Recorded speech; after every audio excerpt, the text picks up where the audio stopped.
Atenção! Começa agora uma teleaula de História do Ensino Médio. Você vai assistir a teleaula de número 50. Bons estudos!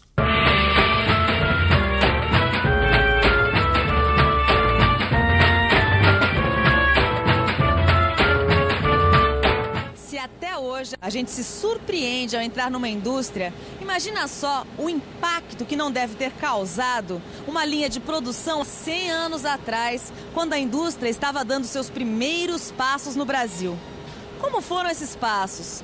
Como foi a implantação da indústria no Brasil? Será que a sociedade brasileira se modificou muito com a industrialização? Ficou interessado? Então preste atenção, porque o tema desta teleaula é o começo da industrialização no Brasil. Onde você vai ver como os primeiros industriais brasileiros montaram suas fábricas, como trabalhavam os operários no Brasil e como surgiu o movimento sindical brasileiro. E atenção que a nossa teleaula começa agora.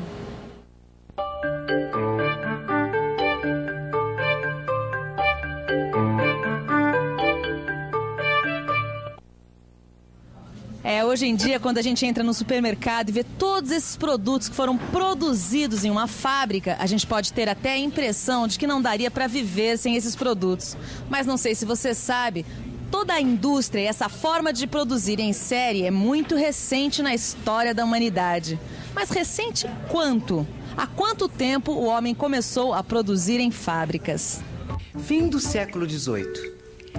É nessa época que acontece na Inglaterra um grande salto na história. Acontece a Revolução Industrial. Uma revolução que tinha na máquina seu maior símbolo. Até esse momento, o homem sempre trabalhou de forma artesanal, manual e praticamente solitária. Com a introdução da máquina no processo produtivo, as sociedades humanas mudam o rumo da história. De uma hora para outra, o homem se torna capaz de produzir em série e através de máquinas o que até então era produzido manualmente. O impacto que as indústrias provocam é enorme. Muita coisa começa a mudar. O trabalho torna-se cada vez mais coletivo e intenso. É preciso racionalizar o esforço dos operários e o tempo. O tempo passa a ser visto como o tempo da fábrica. Ai, nossa, eu tô super atrasada, não posso perder mais nem um minuto, senão não vou chegar a tempo. Essa é uma situação bastante comum no nosso dia a dia. Tá todo mundo sempre atrasado, sempre correndo contra o tempo, não é? Mas nem sempre a relação do homem com o tempo foi assim. Antigamente, tudo era mais tranquilo, as pessoas não tinham tanta pressa. E quando é que foi que começou essa história do homem correr contra o tempo? Você sabe? Foi exatamente na Revolução Industrial. A partir daí, o tempo passou a ser prioridade. A gente tinha que aproveitar o tempo. As máquinas não podiam ficar paradas e os homens também não podiam ficar parados. O tempo depois da indústria passa a ser visto como o tempo da máquina. Mas não foi só o tempo que mudou depois da Revolução Industrial. Com o surgimento da fábrica, apareceram também dois personagens até então inexistentes: o empresário industrial e o operário. Tanto um quanto o outro encontraram dificuldades. O empresário teve que romper com barreiras e monopólios produzidos pelo Estado. E para isso ele teve que se apropriar de ideias baseadas na livre iniciativa. Já o trabalhador teve que modificar totalmente suas relações de trabalho. E pela primeira vez, o trabalhador tinha um contrato de trabalho, com regras fixas e objetivas. Quantas horas ele deveria trabalhar, quanto iria ganhar, que tipos de punições seriam aplicadas e por aí vai. As mudanças, ainda mais as radicais, como a promovida pela Revolução Industrial, costumam gerar um descontentamento. Na Inglaterra, na virada do século XVIII para o século XIX, muita gente torceu o nariz para as inovações. As pessoas achavam que a máquina ia tirar o lugar do homem. Por isso, por causa desse pensamento, surgiu um movimento de quebra de máquinas que tinha como objetivo protestar contra a perda de emprego e contra a rígida disciplina da fábrica. Com o tempo, os trabalhadores viram que não adiantava ficar quebrando máquinas. Era preciso encontrar uma nova forma de organização. Os principais objetivos eram lutar contra a enorme jornada de trabalho e as péssimas condições de vida. E através dessa luta é que surgiu o movimento sindical. Além do movimento sindical, surgiram também correntes ideológicas anticapitalistas. Quer dizer, correntes ideológicas que tentavam combater, ir contra o capitalismo. Nessa época, duas correntes se destacaram. O anarquismo, que defendia a supressão, quer dizer, o fim do Estado. E o socialismo marxismo, que propõe a revolução proletária e a instalação de um governo de trabalhadores. Em linhas gerais, esta foi a história do nascimento da indústria, a chamada Revolução Industrial, que começou na Inglaterra no final do século XVIII. Mas e no Brasil, como é que será que as pessoas reagiram com a chegada da indústria por aqui? Como a gente viu na última teleaula, a indústria chegou no Brasil 100 anos depois de ter estourado a Revolução Industrial na Inglaterra. Ou seja, é no final do século XIX e no começo desse século que a indústria se torna realidade em algumas cidades brasileiras. Mas quem são esses empresários brasileiros? Quem é que está investindo na indústria? Muitos dos industriais brasileiros são imigrantes recém-chegados com algum capital e muita disposição para ganhar dinheiro. E tem também industriais que fizeram fortuna na agroexportação e nas casas comerciais. No começo, esses empresários enfrentam uma série de problemas. Um deles foi a concorrência das indústrias estrangeiras, pois o governo brasileiro até então não tinha ainda uma política que protegesse a indústria nacional. Mas, curiosamente, eles também eram criticados por aqueles que diziam que a indústria brasileira era artificial, dependente do governo e responsável pela carestia. E, para completar, tinha ainda a luta operária por melhores salários e condições de trabalho.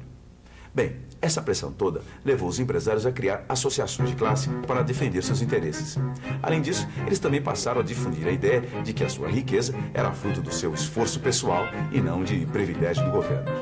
Mas e os operários? Como viviam? Como eram os operários brasileiros? Só para você ter uma ideia de como era a vida dos operários brasileiros no começo do século XX, ouve só um trecho do boletim do Departamento Estadual do Trabalho, citado por Maria Auxiliadora Guzzo de Deca. Diz o seguinte o documento: a duração do trabalho diário é de 11 horas úteis. Trabalham nessa fábrica 500 operários, na maioria italianos e espanhóis. Impressão desagradável causa ao visitante o excessivo número de menores em trabalho. Como deu para perceber através da leitura desse documento, entre o operariado paulista havia um predomínio de estrangeiros, a jornada de trabalho era longa e havia também a utilização de trabalho infantil. A presença dos imigrantes na formação da classe operária paulista foi marcante. São esses imigrantes que começam a divulgar entre os operários os ideais do socialismo e do anarquismo. O objetivo é transformar radicalmente a sociedade pela via revolucionária. Dessas duas correntes, é o anarquismo que acaba se sobressaindo e se transformando na principal corrente política de base operária. Ah, então era assim que andavam os anarquistas, com uma bomba na mão, prontos para explodir tudo. Não, Gil, isso aqui é uma caricatura. Agora, dá bem a imagem que a grande imprensa da época tinha dos anarquistas, a de terroristas estrangeiros. Mas por que justo o movimento anarquista, que pregava a supressão do Estado e todo qualquer tipo de repressão, caiu no gosto dos trabalhadores? Ora, por quê? Nós não acabamos de ver aqui que naquela época as condições de trabalho eram muito duras, Gil, que até as crianças pegavam no batente? Por isso, tanto o governo quanto os patrões eram tidos como inimigos a serem perseguidos a todo custo. Os anarquistas não acreditavam em nada? Na verdade, eles não confiavam nas instituições liberais, Gil. Políticos, partidos, parlamento, até contra a existência de um partido operário eles eram. E ninguém dizia nada? Não, as lideranças anarquistas eram muito perseguidas. Chegaram até a criar algumas leis que permitiam expulsar as lideranças estrangeiras. Tudo para enfraquecer os anarquistas, entende? Mas o anarquismo não pode ser reduzido a um simples movimento que ia contra tudo e contra todos. A educação do trabalhador, por exemplo, para os anarquistas era uma preocupação básica. Para eles, segundo a historiadora Ângela Gomes, a luta só se faria, e principalmente a nova sociedade só se implantaria, se houvesse uma transformação profunda no homem trabalhador. O que o projeto anarquista almejava era uma revolução social e não apenas uma revolução política. Daí o privilégio da educação ser entendida como ampla formação cultural. O fato de terem sido os anarquistas os principais pioneiros em atividades como teatro, educação musical, práticas de leitura, criação de escolas e de universidades populares não é casual. E por esta razão, não é casual também que velhos militantes operários, anarquistas ou não, considerem até hoje que foi educando que os libertários mais contribuíram para a constituição da identidade da classe trabalhadora. Bom, como você está vendo, o movimento anarquista acabou se transformando na principal corrente política entre os operários de São Paulo. Agora, no Rio de Janeiro, as coisas foram um pouco diferentes. Na então capital do país, havia uma maior diversidade entre as correntes que disputavam o controle do movimento operário. As dificuldades enfrentadas pelo movimento sindical também não eram poucas. Externamente, havia a repressão do governo e dos patrões. E internamente, a disputa para ver que corrente controlaria o movimento. Agora, e os resultados disso tudo? Quando é que vão surgir? Década de 1910. É no decorrer da década de 1910 que os movimentos sindicais paulista e carioca conseguem obter maior apoio entre os trabalhadores. Esse apoio é conseguido principalmente depois que os anarquistas divulgam um conjunto de ideias que procuram reforçar a imagem positiva do trabalhador, mostrando este trabalhador como um homem honesto, mas explorado economicamente e socialmente. O que os anarquistas querem nesse momento é combater a imagem difundida pelo governo e pela imprensa, que mostra o trabalhador brasileiro como vítima da ação de baderneiros e terroristas. Os anarquistas e o movimento sindical como um todo ganham de fato o apoio dos trabalhadores e conseguem liderar várias greves entre os anos de 1917 e 1920. Mas não é só no Brasil que o movimento sindical ganha força no fim da década de 1910. Em boa parte da Europa, o fenômeno também ocorre. E a ascensão do movimento sindical em várias partes do mundo ocorre principalmente por causa da Revolução Russa de 1917, que implantou o regime socialista naquele país europeu. A vitória dos socialistas na Rússia repercute também por todo o mundo e inclusive no Brasil, onde é criado em 1922 o Partido Comunista do Brasil. O Partido Comunista do Brasil, o PCB, ganha muitos simpatizantes e em pouco tempo começa a disputar, principalmente com os anarquistas, o controle do movimento sindical. Independente dos grupos ocorrentes que disputavam o sindicalismo brasileiro, o movimento operário como um todo foi crescendo e marcando a sua presença na cena política brasileira. O resultado disso foi a aprovação de algumas leis trabalhistas, como a lei de férias e a limitação ao trabalho dos menores.